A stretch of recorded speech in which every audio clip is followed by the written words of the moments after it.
Europe 1, le club de l'été. Eva Rock. Question du jour, votre vrai faux des fourneaux, Olivier Pouls, on ne carafe que les vins rouges. Est-ce que c'est vrai ou est-ce que c'est faux? Je vous pose la question. J'ai toujours vu que des vins rouges en carafe, Voilà, peu moi de aussi. blanc, jamais. Ouais. Eh bien, il faut casser les codes là aussi. Quel est l'intérêt finalement de passer un vin en carafe? Il y en a deux.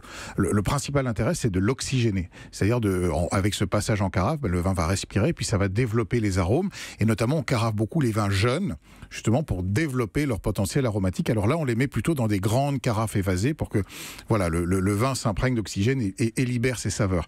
On peut aussi le carafer, là c'est plutôt pour des vins plus anciens, pour séparer le vin, le liquide et la lie qui s'est déposée au fond. Et donc pour éviter qu'il y ait des petits poissons dans votre verre au moment où vous servez, on va alors on appelle ça décanter, très précautionneusement décanter le vin.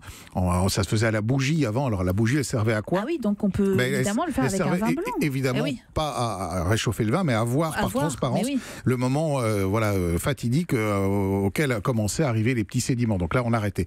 Mais bien sûr qu'il faut et on doit carafer la majorité des vins blancs parce que de la même manière, ça va les ouvrir, ça va leur donner un peu plus d'aromatique, ça va les rendre plus aimables à boire, notamment sur des vins blancs jaunes. Et on peut même, figurez-vous, carafer des champagnes. C'était la question que j'allais vous poser parce que j'ai vu passer une info là-dessus. Oui, on peut carafer des champagnes. L'intérêt, alors il va perdre un tout petit peu de bulles, bien sûr, parce que le transvasement et l'apport d'oxygène, mais vous allez voir que d'un point de vue de la complexité aromatique, il va se développer, ce sera plus intéressant. Et notamment des beaux champagnes millésimés, des beaux blancs de blanc, etc., qui sont des champagnes qui ont un vrai potentiel gustatif. Eh bien, carafez-le. Là, pour le coup, pas dans une carafe trop évasée, mais dans une carafe la plus petite possible. Et vous allez voir, c'est très intéressant.